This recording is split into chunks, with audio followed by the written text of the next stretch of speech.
President हैं food association के, और यकीनन जिसकी वजह से बड़ी ज़बरदस्त इनके खिदमात हैं। Karachi business forum and think tank के प्रेसिडेंट की हैसियत से भी आपने अपनी ज़बरदस्त खिदमात पेश की हैं। तो मैं रिक्वेस्ट करूँगा आज के मेज़बान मोहतरम जनाब राशिद अहमद सिद्दीकी साहब को कि वो तशरीफ़ लाएँ और वेलकम एड्रेस दें। मोहतरम जनाब राशिद अहमद सिद्दीकी। जज़ाकल्लाह के मेमन,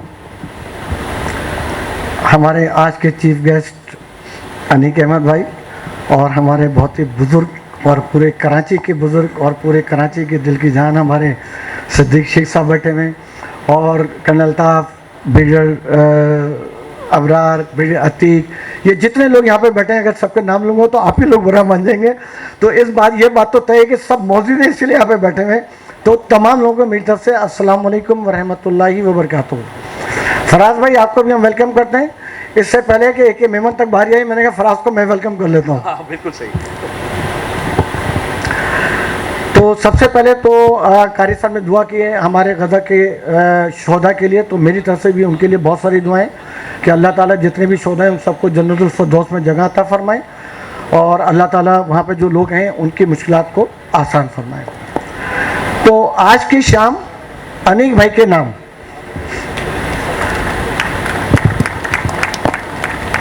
मुझे लग रहा है अनीक भाई को लोग ज़्यादा पसंद नहीं करते क्योंकि तालियों में बहुत ज़्यादा जान नहीं है। तो अनीक भाई के लिए मैं कहता हूँ कि अनीक भाई की ज़रूरतें कम है, इसीलिए इनकी बातों में दम है। क्या बात है। अब इनकी बातें क्या हैं? इनकी बातें कुरान है, इनका दीन कुरान है, इनका सुबह शाम के जो अमाल हैं, सुबह शाम के जितने इनके काम हैं वो सारे के सारे कुरान के ऊपर हैं। और कभी अगर आप में से किसी का जाना इनके कमरे में हो जाए, जिसके अंदर ये आमतौर से हर एक को शायद बुलाते नहीं हैं, तो माशाल्लाह से इतनी किताबें कि उन किताबों में अनीक भाई 6 फुट 4 इंच का बंदा जो है वो उन किताबों में इतना सा लग रहा होता है। तो माशाल्लाह से इतनी स्टडी है इनकी, और सुबह से शाम तक लगे रहते हैं। हमारी और इस मुल्क की बड़ी खुशकिस्मती है कि पाकिस्तान की तारीख में पहली दफ़ा एक ऐसा वफाकी वज़ीर अमूर आए हैं, मजहबी उमूर आए हैं कि जिसका ना किसी जमात से ताल्लुक़ है, जिसका ना किसी मसलक से ताल्लुक़ है, जिसका ना किसी फ़िरके से ताल्लुक़ है। अनीक भाई को मैं आज से नहीं बहुत अरसे जानता हूँ। हमारी बेतहाशा बैठक होती हैं, हमारी बेतहाशा गुफ्तगू शनीद चलती रहती हैं। तो अनीक भाई का फ़िरका भी कुरान है, इनका मसलक भी कुरान है, और इनका मज़हब भी कुरान है।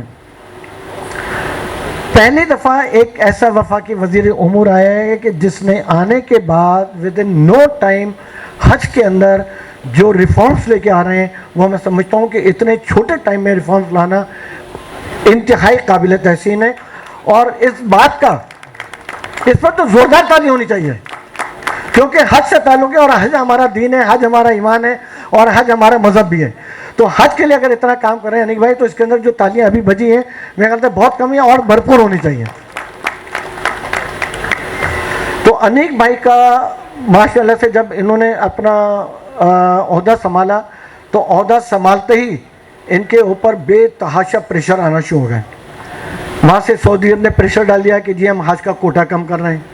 वहाँ से सऊदी अरब ने एक प्रेशर डाल दिया कि भाई अगर आपके जो मतलब हज के लाने वाले ग्रुप होते हैं उनको हम श्रिंक करके और हम उनको बड़ा लिमिटेड करना चाह रहे हैं, ताकि आपके यहाँ इन चीज़ों के अंदर यकसानियत आ जाए और इसके अंदर मतलब एक कंसिस्टेंसी आ जाए। तो डेफिनेटली अगर पहले 200 लोग हज पे लेके जाते थे, तो अनीक भाई क्योंकि कराची की तो दिल की जान है, अनीक भाई की खिदमत जो हैं वो आर्ट्स काउंसिल में भी बेतहाशा रही, और मीडिया से तो हमेशा से कभी इनका एक बड़ा मशहूर तरीन प्रोग्राम हुआ करता था अलिफ के नाम से, तो वो भी इनका बड़ा मशहूर प्रोग्राम था। तो क्योंकि कराची में इनके इतने जानने वाले हैं और कराची में इनकी माशाल्लाह से इतनी मौजूदगी है कि अब अनीक भाई के लिए बड़ा ये मुश्किल हो गया कि यार ये जितने लोग इस वक्त हज के लिए लेके जा रहे हैं वो तो सारे ही मेरे जानने वाले हैं। अब वहाँ से अगर प्रेशर आ गया है तो मैं किसको कम करूँ और किसको ज़्यादा करूँ, किसको निकालूँ या किसको करूँ। तो खैर मैं जितना अनीक भाई को जानता हूँ मुझे यकीन है कि अनीक भाई इस मामले को भी बड़ी खुश उसलूबी से और इतने अच्छे एहसन तरीके से इसको निभा लेंगे कि किसी को शिकवा भी नहीं होगा और उसका काम भी हो जाएगा। तो अनेक भाई, प्रेशर सिर्फ आप पे नहीं है, इस वक्त प्रेशर पूरे पाकिस्तान पे, इस वक्त प्रेशर हमारे चीफ ऑफ आर्मी स्टाफ के ऊपर भी है, इसलिए कि उन्होंने एक बड़ा, बहुत ही चैलेंजिंग बड़ा उठाया और वो बिजनेसमैनों से भी मिले, हमसे भी मिले, उनसे भी मिले। तो मुझे बड़ी खुशी इस बात की हुई कि चीफ आर्मी स्टाफ के पास पूरे पाकिस्तान की डायनेमिक्स मौजूद थी, उनके पास पूरी कंप्लीट डायनेमिक्स मौजूद थी। जाहिर से हमारे साथ बैठे हुए थे, जुबैर भाई हमारे साथ उस इवेंट में बैठे हुए थे, उनको एक एक चीज़ पता थी कि बिजनेसमैनों के क्या मसाइल हैं, इनके क्या प्रॉब्लम है। जाहिद भाई ने अपने फार्मा का जिक्र करा, उन्होंने कहा मुझे उसका भी इल्म है कि आपके क्या चैलेंजेस हैं। उनको इस बात का भी पता था कि जो सूद का रेट जितनी तेज़ी से बढ़ता जा रहा है और डॉलर की जो इनकन्सिस्टेंसी का रेट है, इसकी वजह से बिजनेसमैनों को क्या चैलेंजेस होंगे, उसकी वजह से इनको क्या मसाइल होंगे, उनके ऊपर भी बहुत बड़ा प्रेशर है। याहिया हुसैनी बैठे हुए, इनके ऊपर बड़ा प्रेशर है कि लोग रोज आने को कॉल करके पूछते हैं याहिया भाई आज कौन जीतेगा, यार मैं चाहे पैसा लगा लूँगा। तो याहिया भाई के बाद दिल में तांता बंधा रहता है कि यार याहिया भाई आज इंडिया जीत रहे हैं, पाकिस्तान जीत रहे हैं, आज साउथ अफ्रीका जीत रहे हैं, न्यूजीलैंड जीत रहे हैं। तो ये भी बड़े प्रेशर में है। हमारे ब्रिगेडियर हारिस उस दिन हमारे पास कराची में आए हुए थे, उन्होंने जब बेड़ा उठाया तो उनके ऊपर भी बड़े प्रेशर थे, उनके भी प्रेशर है क्योंकि कराची में लोगों को बहुत बड़े चैलेंजेस हैं और कराची में जो लोगों को, बिजनेसमैनों को जो मायूसी थी वो ज़्यादातर सिस्टम की मायूसी थी। क्या हालांकि दुनिया में तो लोग कहते हैं यार अगर सिस्टम है तो हमारी लॉटरी खुल गई और हमारी ज़िंदगी आसान हो गई और मुल्क अच्छे नक्शे कदम पर चलता रहेगा। लेकिन बदकिस्मती से कराची में जो सिस्टम चल रहा था वो एक ऐसा सिस्टम चल रहा था जो कारोबारियों को भी तबाह कर रहा था, जो बिजनेसमैनों को भी तबाह कर रहा था, जिसकी वजह से हमारी कंस्ट्रक्शन की इंडस्ट्री भी ऑलमोस्ट तकरीबन बैठ गई। तो being Karachi business forum think tank और being president of food association Pakistan, मेरे ऊपर भी आजकल बड़ा अल्टीमेट प्रेशर आ गया है। अनिक भाई आप हैरान होंगे कि यार तुम प्रेशर लेने वाला कहाँ से आदमी आ गए, तुम पे कौन सा प्रेशर आ गया। तो मुझ पे प्रेशर ये आ गया कि जब ये जो एक मिडल ईस्ट का जो एक मसला चल रहा है उसके अंदर जो सोशल मीडिया में लोग बैठे हुए होते हैं, जो ट्विटर पे बैठे हुए होते हैं, जो फेसबुक पे बैठे हुए होते हैं, वो लोगों के सेंटीमेंट्स को देख के चल रहे होते हैं और वो कहते हैं यार मैं आज कौन सी खबर डालूं, मैं क्या चीज़ डाल दूं कि उससे लोगों के सेंटीमेंट्स जो हैं वो मेरी रेटिंग को बहुत ज़्यादा हाई कर दें। मैं आज से कोई 3-4 साल पहले की बात है कि एक मेहरान यूनिवर्सिटी का एक कन्वोकेशन था, उसके अंदर मैं बैठा हुआ था। तो हमारे उस ज़माने में जावेद अकबर रियाज जो थे उस ज़माने में एसएसपी हुआ करते थे, तो वो उस वक्त चीफ गेस्ट थे, वो आए नहीं। तो उनकी जगह एक खातून एसएसपी थी, उन्होंने आके एक रिक्वेस्ट करी कि अगर आपकी इजाज़त हो तो मैं आपके कहीं भी जो स्पीकर हैं उनमें मेरा कहीं नाम नहीं है, लेकिन उसके बावजूद अगर आप मुझे सिर्फ 5 मिनट दे दें तो मैं कुछ कहना चाहती हूँ। तो वो अभी इसी कश्मकश में थे, तो मैंने उनसे रिक्वेस्ट करा यार कि जो मेरी स्पीच है आप उसको ख़त्म कर दें या उसको एलिब्रेट कर दें, लेकिन ये खातून अगर आके कुछ कहना चाह रही हैं तो उनको ज़रूर कहने दें कि इनके पास कोई टारगेट होगा, कोई ऐसा मवाद होगा, कोई ऐसी चीज़ होगी जो ये कहना चाह रही हैं। तो उन्होंने आने के बाद सिर्फ एक लफ्ज़ कहा, उन्होंने कहा भाई ये जितने आप लोग बैठे हुए हैं यूनिवर्सिटी के स्टूडेंट, ये सारे वो यूनिवर्सिटी के स्टूडेंट हैं जो मुस्तकबिल के अंदर गवर्नर भी बन सकते हैं, जो मुस्तकबिल के वज़ीर आला भी बन सकते हैं, जो मुस्तकबिल के वज़ीर दाखिला भी बन सकते हैं और वो मुस्तकबिल के अनीक भाई भी बन सकते हैं। तो आप जितने लोग बैठे हुए हैं आपसे मुल्क का मुस्तकबिल वाबस्ता है। तो इख्तियार भाई उन्होंने एक बात कही कि आप सबसे मेरी एक रिक्वेस्ट है कि आप सोशल मीडिया पे ज़रूर बैठें, आप फेसबुक पे ज़रूर बैठें, आप व्हाट्सएप को ज़रूर देखें, उसके ऊपर कम्युनिकेशन करें, लेकिन एक रिक्वेस्ट है कि आपके पास जो व्हाट्सएप के ऊपर या कहीं पे जो आपके पास वो आती है कोई भी खबर या कोई चीज़ आती है, आप उसको बग़ैर तहकीक के आगे ना बढ़ाएं। अगर कोई भी बंदा कहता है कि भाई राशिद अहमद सिद्दीकी साहब जो हैं वो बहुत ही वाहियात आदमी है, बड़े थर्ड क्लास आदमी हैं, तो आप उसके ऊपर कतई ना जाएं, क्योंकि खालिद तवाफ साहब कह रहे हैं कि मैं गारंटी दे रहा हूँ कि राशिद साहब एक अच्छे आदमी हैं। तो उसके लिए आप तहकीक ज़रूर करें। राशिद साहब की बीवी से पूछ लें कि आपके उनके साथ ताल्लुकात कैसे हैं, आप उनकी बहू से पूछ लें भाई वो आपके लिए ससुर कैसे हैं, आप उनके दामाद से पूछ लें कि वो तुम्हारे ससुर कैसे हैं, आप उनके दोस्तों से पूछ लें कि वो दोस्त कैसे हैं। आपके उनके एम्प्लॉय से पूछ लें कि वो तुम्हारे बॉस कैसे हैं, उसके बाद अपनी राय दें। तो इसी तरह से अभी मेरे पास, क्योंकि मैं फूड इंस्टीट्यूट ऑफ पाकिस्तान से मेरा ताल्लुक़ है, मैं उसका सदर हूँ, तो मेरे पास अभी पिछले दिनों 8-8, 10-10 लोगों के 2 से 3 ग्रुप आ गए। एक ग्रुप आया, उसमें ज़्यादातर मौलवी हज़रात हैं, तो बोले भाई आप फूड इंस्टीट्यूट ऑफ पाकिस्तान के प्रेसिडेंट हैं? मैंने कहा जी बिल्कुल प्रेसिडेंट है अल्हम्दुलिल्लाह। तो बोले आपसे हमारी एक रिक्वेस्ट है। मैंने कहा वो क्या? तो बोले कि मिडल ईस्ट के अंदर जो इस वक्त मसाइल चल रहे हैं और जो लोग मुसलमानों पर जुल्म कर रहे हैं, तो उनकी जितनी भी मसनूआत हैं आप उसके ऊपर एक बयान दें कि हम उनका बाइकाट करना चाहते हैं। मैंने फिर उनसे पूछा कि आप मुझे कुछ मसनूआत बता दें कि उनकी किन की हैं, क्योंकि एक ही मुल्क के जो इस वक्त बहुत ज़्यादा बर्बरियत कर रहा है, एक ही मुल्क पे जो बहुत ज़्यादा जुल्म कर रहा है। तो मैंने कहा आप मुझे कोई भी एक प्रोडक्ट उनकी, या अगर एक प्रोडक्ट है तो 50 प्रोडक्ट हैं, मैं आपसे वादा कर रहा हूँ कि आप मुझे उनका नाम बता दें और आप मुझे उसका सबूत दे दें कि ये उस मुल्क से वाबस्ता है। मैं आपसे जेंटलमैन वादा कर रहा हूँ कि विद इन आवर मैं आके टीवी पे प्रेस कॉन्फ्रेंस करके उन तमाम आइटम का बाइकाट कर दूंगा और अपनी तरफ से मतलब बाइकाट करवा दूंगा।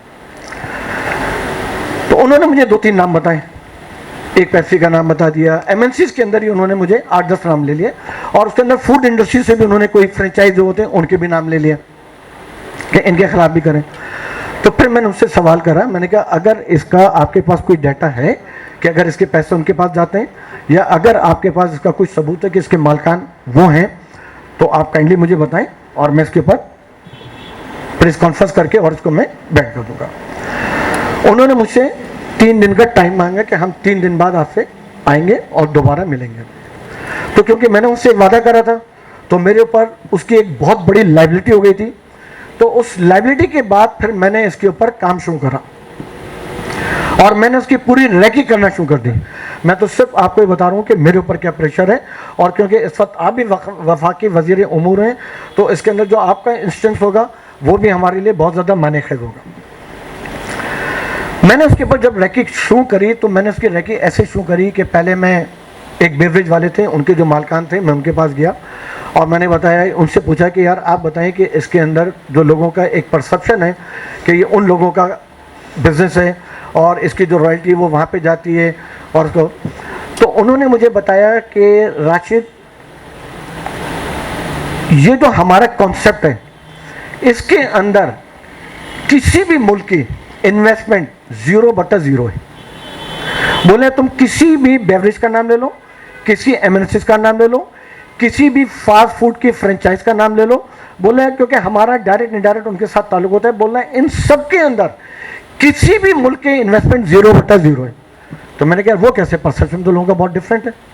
बोले देखो उसका सिस्टम ऐसा होता है कि अगर एक फ्रेंचाइज है और पाकिस्तान का कोई बिजनेसमैन उसको लाने चाहता है यहाँ पे, तो वो उनके हेड ऑफिस जाता है और उनके हेड ऑफिस जाके उनसे कहता है जी हम आपकी फ्रेंचाइज पाकिस्तान में लाना चाहते हैं। तो वो कहते हैं ठीक जी $1 मिलियन दे दो, हम तुमको पाकिस्तान का राइट दे देंगे। जो हमारा बिजनेसमैन होता है वो उनको $1 मिलियन दे देता है और पाकिस्तान के राइट ले लेता है। अब उनकी इन्वेस्टमेंट क्या हुई, 0 हुई। जो $1 मिलियन लगा किसका लगा, पाकिस्तानी का लगा। अब वो बंदा पाकिस्तान में लाने के बाद फ्रेंचाइज लेके आ रहा है और उसकी कंस्ट्रक्शन कर रहा है। जो कंस्ट्रक्शन कर रहा है 100% पाकिस्तानी लोग कर रहे हैं। अब वो उसके बाद अपने प्रोडक्ट को लॉन्च कर रहा है। उस प्रोडक्ट के अंदर जो भी आइटम इस्तेमाल हो रहे हैं 100% आइटम उनका ताल्लुक पाकिस्तान से।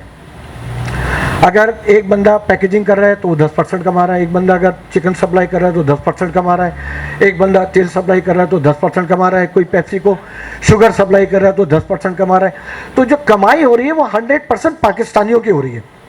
अब एक परसेप्शन मैंने उनसे कहा, लेकिन जो आपका 5% रॉयल्टी आप उसको भेजते हैं तो वो तो गलत जगह पे इस्तेमाल होती है और वो किसी एक ऐसे मुल्क के पास जाती है कि जो मुसलमानों के ख़िलाफ़ इस्तेमाल होती है। तो उन्होंने कहा ये भी परसेप्शन गलत है, ये परसेप्शन बिल्कुल गलत है। बोले इसका होता ऐसा है कि जितनी भी पेप्सी को अगर एक कंपनी है तो वो न्यूयॉर्क के अंदर नेस्डैक के अंदर स्टॉक एक्सचेंज के अंदर रजिस्टर्ड है, उसका कोई एक मालिक नहीं है। बोले कि उसके शेयर होल्डर्स हैं, उसके शेयर में तुम भी हो सकते हो, उसके शेयर के अंदर हमारे महमूद भाई भी हो सकते हैं, उस शेयर होल्डर्स के अंदर हमारे अशरफ अवानी भाई भी हो सकते हैं, जो मैं कोई भी उसका शेयर होल्डर हो सकता है, तो उसकी जो कमाई होती है वो कमाई किसी एक बंदे के पास नहीं जाती है। फिर मैंने उनसे पूछा कि आपके जो शेयर होल्डर थे उनमें मेजर शेयर किसका है? उन्होंने कहा वो भी वेरी करता है, कभी किसी का 5% होता है, कभी किसी का 7% होता है, लेकिन जो मैक्सिमम शेयर होता है वो किसी का भी आज तक इन तमाम एमएनसी के अंदर 10% से ज़्यादा कभी किसी फर्द वाहिद पे नहीं गया। तो अब मेरे ऊपर एक ये लायबिलिटी बनती है कि मैं being a food association of Pakistan के सदर, जिन इदारों के साथ मैं पिछले 8-10 साल से काम कर रहा हूँ, जिनके तमाम जब भी उनके मसाइल आए, उनके सेल टैक्स के प्रॉब्लम आए मैंने सॉल्व करवाए, उनके इनकम टैक्स के मसाइल आए मैंने सॉल्व करवाए। हमारे यहाँ पे वासिफ मेमन भाई बैठे हुए एसआरबी को हेड करते हैं, कभी किसी का एसआरबी का मसला है किसी भी फूड वाले का तो हम वासिफ मेमन भाई के पास गए। तो हमने भरपूर कोशिश करी being a food association Pakistan के हम उनकी यहाँ पे खिदमत करें। कोरंगी इंडस्ट्रियल एरिया इस वक्त पाकिस्तान की सबसे बड़ी एसोसिएशन है। उस कोरंगी इंडस्ट्रियल एरिया के अंदर पाकिस्तान की जितनी बड़ी रिफाइनरी है कोरंगी इंडस्ट्रियल एरिया के अंदर है, जितनी बड़ी बड़ी फार्मास्यूटिकल हैं उस एरिया के अंदर मौजूद हैं, जितने टेक्सटाइल के बड़े बड़े एक्सपोर्टर हैं उसी एरिया में मौजूद हैं, जितने कन्फेक्शनरी के बड़े बड़े इदारे वो सब वहाँ पे बैठे हैं। अब जुबैर छाया सुबह से शाम तक अपना जो टाइम ज़ाया कर रहे हैं, इसके पीछे इनका कोई मकसद नहीं है, इसके पीछे इनकी कोई लालच नहीं है। इनका 15 से 20 साल का ट्रैक रिकॉर्ड है, अल्हम्दुलिल्लाह 101% नीट एंड क्लीन, साफ सुथरा है। ठीक है, अब ये काम क्यों कर रहे हैं? ये इसलिए काम कर रहे हैं कि अगर कोरंगी इंडस्ट्रियल एरिया में अगर ये लोगों को अच्छी इन्वायरमेंट देंगे, अगर कोरंगी इंडस्ट्रियल एरिया के लोगों के यूबीआई के मसाइल, उनके सेसी के मसाइल, उनके गवर्नमेंट से रिलेटेड किसी किस्म के मसाइल, उनके इलेक्ट्रिक के मसाइल, अगर आज एसोसिएशन के ऊपर बैठ के, एसोसिएशन के ब्याह पे बैठ के जुबैर छाया सॉल्व नहीं करेंगे, तो जो हमारी बिजनेस कम्युनिटी है, जो हमारे सनतकार हैं, वो डेफिनेटली बहुत ज़्यादा मुश्किल ज़माने का शिकार होंगे, उनकी मुश्किलात बढ़ेंगी। तो इनका एक ही मकसद है कि नहीं यार, कोरंगी में अगर जो लोग बैठे हुए हैं तो मैं उनके प्रॉब्लम को सॉल्व करूं और मैं उनको एक अच्छी इन्वायरमेंट में, क्योंकि जो हमारी गवर्नमेंट हमको नहीं दे पाई, ठीक है ना, हमारे साथ हमेशा प्रॉब्लम रहे। ज़िंदगी में पहली दफ़ा मैं आप लोगों का टाइम ज़्यादा ले रहा हूँ, वरना मैं बड़ी शॉर्ट स्पीच क्या करता था। तो ज़िंदगी में मतलब हमारे यहाँ कभी भी हर वक्त हम प्रॉब्लम में रहे, कभी हमारे लॉर्डर्स का मसला चलता रहा, कभी हमारे यहाँ इलेक्ट्रिक का मसला चलता रहा। तो जो हमारी बिजनेस कमेटी है ना, उसको अच्छी इन्वायरमेंट कभी भी नहीं मिली। तो अगर आज जुबैर छाया, जाहिद सईद, फराजुर रहमान, फरहानुर रहमान, अगर आज ये लोग बैठ के कोरंगी के लिए काम नहीं कर रहे होते, अगर आज हमारे खालिद तवाब भाई बैठ के एफपीसीआई के अंदर हमारे बिजनेसमैनों का केस नहीं लड़ रहे होते, तो गवर्नमेंट हमारा मजीद और ज़्यादा सत्यानाश करती।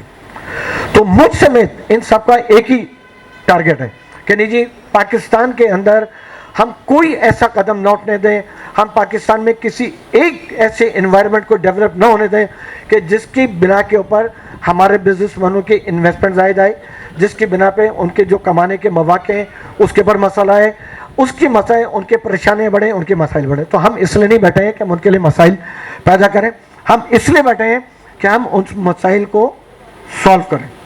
जब हमारे जुबैर तफैल भाई बैठे हुए हैं, जब जुबैर भाई हमारे एफपीसीआई के प्रेसिडेंट थे, तो जुबैर भाई ने आधा टाइम कराची में गुजारा और आधा टाइम इस्लामाबाद में गुजारा और 100% अपने खर्चे पे गुजारा।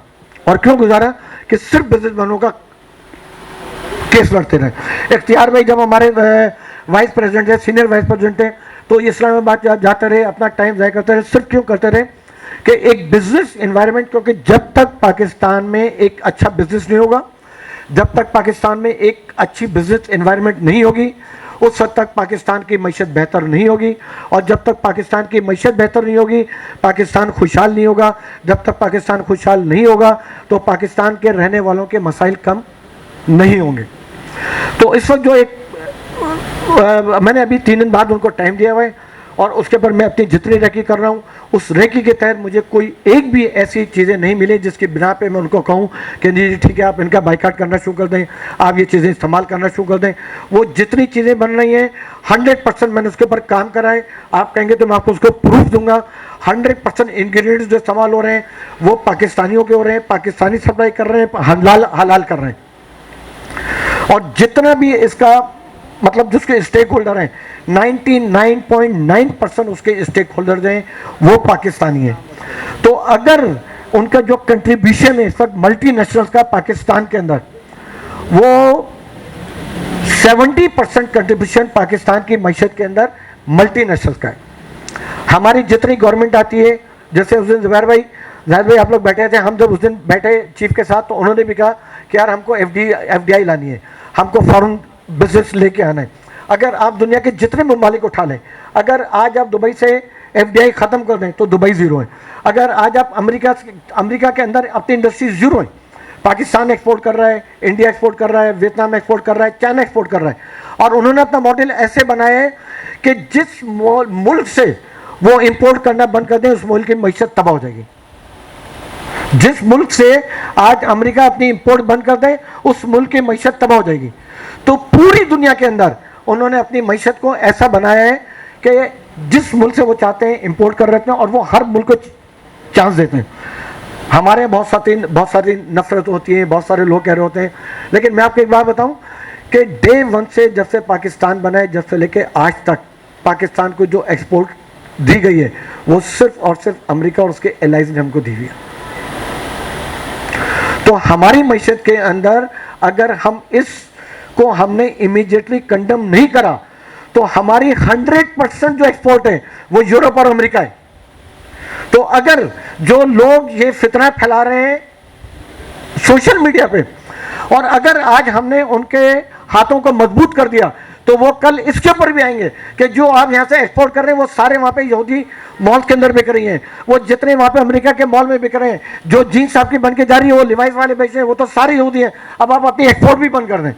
तो अगर हम अपना लोकल बिजनेस ख़त्म कर दें, हम अपनी लोकल जो हमारी एक्सपोर्ट है हम उसको भी ख़त्म कर दें, तो फिर हम पुराने ज़माने के मोमबत्ती और लालटेन वाले ज़माने में चले जाएंगे। तो हमको अपने आप को देखना है, हमको अपना मुस्तकबिल देखना है, हमको अपने बच्चों का मुस्तकबिल देखना है, हमने अपने पोते और नवासियों का मुस्तकबिल देखना है। तो हमको कभी भी किसी सी भी हालत में ऐसे कदम पे नहीं जाना होगा जिस कदम से लोगों के जहन में पाकिस्तान के लिए आ जाए कि ये कंजर्वेटिव लोग हैं, ये दकियानूस लोग हैं, या ये इस किस्म के लोग हैं। तो उसकी वजह से हमारी बिजनेस मुतासर हो सकता है, उसकी वजह से हमारी साख मुतासर हो सकती है, उसकी वजह से हमारी एक्सपोर्ट मुतासर हो सकती है, उसकी वजह से हमारी इंपोर्ट और एक्सपोर्ट मुतासर हो सकती है, उसकी वजह से हमारी मईशत मुतासर हो सकती है। और अगर हमारी मईशत मुतासर हो गई तो जितनी बेरोजगारी आज चल रही है इसकी मल्टीपल और ज़्यादा चलनी शुरू हो जाएगी। तो इसके साथ ही आप सबका बहुत शुक्रिया, थैंक यू वेरी मच। और अनिक भाई एक दफ़ा फिर आपको हम सब की जाने से बहुत बहुत मुबारक, और अल्लाह ताला आपको कामयाब करे।